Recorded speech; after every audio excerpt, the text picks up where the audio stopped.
ओम नमो भगवते वासुदेवाय नमः। स्वागत है आप सभी का मेरे यूट्यूब चैनल पर। मैं हरिओम शर्मा मार्गशीर्ष मास के द्वितीय अध्याय की कथा सुना रहा हूँ। एक बार गंगा जी के पावन तट पर विराजमान श्री सूत जी महाराज से शौनक आदि ऋषियों ने निवेदन किया, हमें किसी श्रेष्ठ व्रत का विधान बताइए। श्री सूत जी महाराज बोले कि हे ऋषिगण, आपने बहुत ही सुंदर प्रश्न किया है। एक बार महर्षि वेदव्यास जी प्रतापपुत्र युधिष्ठिर को गुप्त संपत्तियों की निधि स्वरूप तथा नष्ट राज्य की प्राप्ति करने वाला मार्गशीर्ष मास का श्री हनुमान जी का व्रत कहा। उन्होंने बताया, यह व्रत भगवान श्री कृष्ण ने द्रौपदी के लिए कहा था। द्रौपदी ने हनुमान जी का व्रत आरंभ किया और उनके नाम का डोरा गले में बांध लिया। किसी समय अर्जुन ने उस डोरे को बंधा देखा तो बोले, यह व्रत का डोरा क्यों बांध रखा है?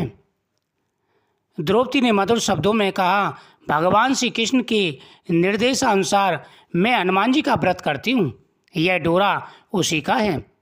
यह सुनकर अर्जुन क्रुद्ध हो गए और बोले, अरे यह तो हमारे रथ की ध्वजा पर निरंतर रहते हैं, वह तुम्हें क्या दे सकते हैं? श्री कृष्ण जी तो ऐसे ही बोलते हैं, उन्होंने हंसी में ऐसा कह दिया होगा। अब तुम इस डोरे को उतार करके फेंक दूं। द्रौपदी को अर्जुन की आज्ञा माननी पड़ी। उसने उस डोरे को गले से खोलकर उदर में सुरक्षित रख दिया। युधिष्ठिर, हनुमान जी के डोरे का परित्याग ही तुम्हारी वर्तमान विपत्ति का कारण है। उसी के फलस्वरूप तुम्हारा प्राप्त ऐश्वर्य सहसा नष्ट हो गया। उस डोरे में 13 ग्रंथियाँ हैं, इसलिए तुम्हें 13 वर्ष का वनवास भोगना पड़ा। यदि उस डोरे का परित्याग न किया होता तो यह 13 वर्ष सुखपूर्वक व्यतीत होते। जब व्यास जी की यह चर्चा कर रहे थे तब द्रौपदी भी वहाँ पर मौजूद थी। उन्होंने स्वीकार किया, भगवान श्री वेदव्यास का कथन सत्य है। व्यास जी पुनः बोले, हे युधिष्ठिर, यदि तुम इस व्रत कथा को सुनना चाहते हो तो ध्यानपूर्वक सुनो। जब श्री सीता जी की खोज करते हुए भगवान रामचंद्र जी अपने अनुज सहित ऋषिमुख पर्वत पर पधारे तब उन्होंने सुग्रीव के साथ हनुमान जी को भी देखा। तब हनुमान जी ने उनके साथ मित्रता स्थापित करी और बोले कि हे माँ बाऊ, श्री रामचंद्र जी का मैं कार्य करने को आतुर हूँ। आपका भक्त हुआ। पहले इंद्र ने मेरी हनु पर प्रहार किया, इसलिए पृथ्वी पर मैं हनुमान नाम से विख्यात हुआ। उस समय मेरे पिता वायु क्रोध में यह कहते हुए अदृश्य हो गए कि जिसने मेरे पुत्र को मारा है उसे नष्ट कर दूंगा। तदंतर ब्रह्मा आदि देवताओं ने प्रकट होकर कहा, हे अंजनी पुत्र, तुम्हारे लिए इस वज्र का प्रहार व्यर्थ है और तुम अमित पराक्रमी होकर अपने व्रत के नायक होकर राम कार्य करोगी। तुम्हारे इस व्रत के करने वाले की सभी मनोकामनाएं पूर्ण होंगी। इस व्रत का अनुष्ठान पहले श्री रामचंद्र जी ने किया था। यह कहकर देवतागण चले गए। अब हे नाथ, हे रामचंद्र जी, आप इस व्रत को अवश्य कीजिए। हनुमान जी की बात का समर्थन आकाशवाणी ने भी किया। तब श्री राम ने हनुमान जी से व्रत का विधान पूछा। तब हनुमान जी बोले, जब मार्गशीर्ष मास के शुक्ल पक्ष से 13 घटी त्रयोदशी व अभिजित नक्षत्र हो तब पीले डोरे में 13 गत लगाकर उसे कलश में रखें और फिर ओम नमो भगवते वायु नंदनाय मंत्र से मेरा आह्वान करें। पीले चंदन, पीले पुष्प और अर्चना युक्त सामग्री से मेरा पूजन करें। पूजन में ओंकार मंत्र द्वारा षोडशोपचार से पूजन करनी चाहिए। गेहूं के आटे के 13 मालपुआ, तांबूल व दक्षिणा ब्राह्मण को दें तथा भोजन भी कराएं। यह व्रत 13 वर्ष पूर्ण होने का नियम पूर्वक करें तथा 13 वर्ष बाद विधिवत उद्यापन करें। इस प्रकार हनुमान जी ने कहा। यह व्रत लक्ष्मण जी, विभीषण, सुग्रीव व श्री रामचंद्र जी सभी ने किया था। इस व्रत का साधन करने वाले साधक भी सिर्फ हनुमान जी का सहायक करते हैं। हनुमान जी की कृपा प्राप्त होती है। हे दुष्टर, इस मार्गशीर्ष मास में तुम भी इस व्रत को करो तो तुम्हें राज्य की पुनः प्राप्ति होगी।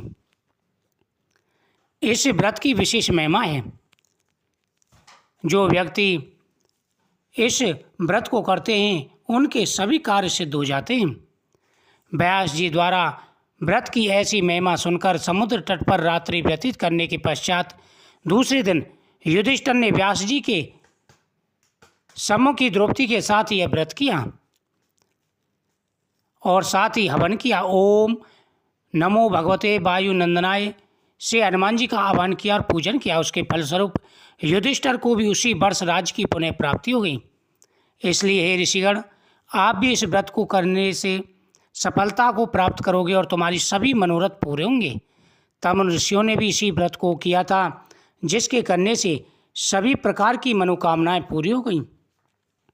मार्गशीर्ष मास में इस व्रत को करने से और इस कथा का श्रवण करने से सभी प्रकार की मनोकामनाएं पूरी हो जाती हैं।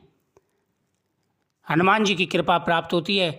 अगर किसी भी प्रकार का कोई संकट हो, किसी भी प्रकार की कोई परेशानी हो, तो व्यक्ति को यह व्रत अवश्य करना चाहिए। यह व्रत करने से बड़े बड़े कष्ट दूर हो जाते हैं। मार्गशीर्ष मास का महीना भगवान कृष्ण का प्रिय महीना है। मार्गशीर्ष मास में नियम पूर्वक जो व्यक्ति ओम नमो नारायणाय नमः मंत्र का जाप करते हैं, सुबह प्रातःकाल स्नान करने के बाद में सूर्य देव को अर्घ्य देते हैं, उसके बाद में भगवान विष्णु का पूजन करते हैं, उनके सभी कार्य सिद्ध हो जाते हैं। जीवन में आ रही सारी परेशानियां, सारे दुख दूर हो जाते हैं। मार्गशीर्ष मास में दान पुण्य का विशेष महत्व होता है। मार्गशीर्ष मास का महीना भगवान विष्णु का प्रिय महीना है। मार्गशीर्ष मास में जो व्यक्ति नियम पूर्वक दान करते हैं, भगवान विष्णु का, भगवान शिव का पूजन करते हैं, जीवन में आ रही सारी समस्याएं उनकी दूर हो जाती हैं। हे ऋषिगणों, जो व्यक्ति जैसा कर्म करता है उसी प्रकार से उसे फल की प्राप्ति होती है। कर्म भोगने से ही समाप्त होता है, लेकिन जो व्यक्ति मार्गशीर्ष मास में भगवान केशव का पूजन करते हैं, भगवान विष्णु का पूजन करते हैं, उनको जीवन में कभी भी कष्ट नहीं होता। हे ऋषिगणों, तुम भी नियम पूर्वक भगवान केशव का पूजन करो। उनकी पूजा करने से बड़े बड़े कष्ट दूर हो जाते हैं। जिस प्रकार से श्रावण मास में भगवान शिव की पूजा की जाती है, कार्तिक मास भगवान विष्णु को प्रिय है, उसी प्रकार से मार्गशीर्ष मास भी भगवान शिव और विष्णु को विशेष प्रिय है। मार्गशीर्ष मास में जो भी पुण्य किए जाते हैं, हजारों अश्वमेध यज्ञों का फल प्राप्त होता है। मार्गशीर्ष मास में कई पूजाएं प्रमुख हैं। मार्गशीर्ष मास में दान का महत्व है। मार्गशीर्ष मास में हवन का महत्व होता है।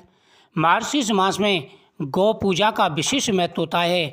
उसी प्रकार से मार्गशीर्ष मास में व्रतों का भी विशेष महत्व होता है। मार्गशीर्ष मास की प्रतिदिन कथाओं का श्रवण करने से भगवान केशव का आशीर्वाद प्राप्त होता है। मार्गशीर्ष मास का 2वां अध्याय संपूर्ण। मुझे उम्मीद है आपको ये कथा बहुत ही सुंदर लगी होगी। इस कथा को ज़्यादा से ज़्यादा सुनें और साथ ही वीडियो को ज़्यादा से ज़्यादा शेयर करें। वीडियो को लाइक करें, कमेंट में ओम नमो भगवते वासुदेवाय नमः जरूर लिखें। भगवान विष्णु आप सभी की प्रत्येक मनोकामना अवश्य ही पूरी करेंगे। ओम